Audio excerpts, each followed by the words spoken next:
بسم اللہ الرحمن الرحیم۔ السلام علیکم، میں ہوں اقبال سحر اور آپ دیکھ رہے ہیں ریئل نیوز ورلڈ۔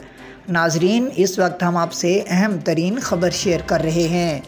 روس نے طالبان کی عبوری حکومت تسلیم کرنے کا عندیہ دے دیا ہے۔ افغانستان کے لیے روس کے نمائندہ خصوصی ضمیر کابلوف نے طالبان کی عبوری حکومت کو تسلیم کرنے کا عندیہ دے دیا ہے۔ روسی میڈیا سے گفتگو میں ضمیر کابلوف کا کہنا تھا کہ طالبان کے نائب وزیر تجارت ماسکو کا دورہ کریں گے اور افغانستان نے کچھ مصنوعات کی خریداری کے لیے روس کو درخواست دی ہے۔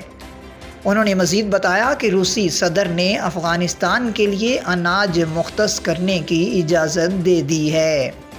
طالبان حکومت تسلیم کرنے سے متعلق سوال پر ضمیر کابلوف کا کہنا تھا کہ ماسکو طالبان کی عبوری حکومت کو تسلیم کر سکتا ہے اور روس طالبان حکومت تسلیم کرنے کے معاملے پر امریکہ اور دیگر ممالک کی پیروی نہیں کرے گا۔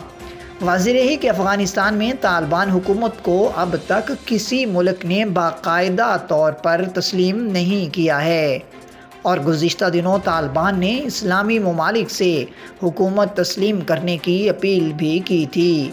مزید اپڈیٹ کے لیے ہمارے ساتھ وابستہ رہیں۔ اگر آپ نے ہمارے چینل کو سبسکرائب نہیں کیا تو کر دیجئے اور بیل آئیکن کو پریس کرنا مت بھولیے تاکہ ہماری نئی ویڈیو کا نوٹیفیکیشن بر وقت آپ تک پہنچ سکے۔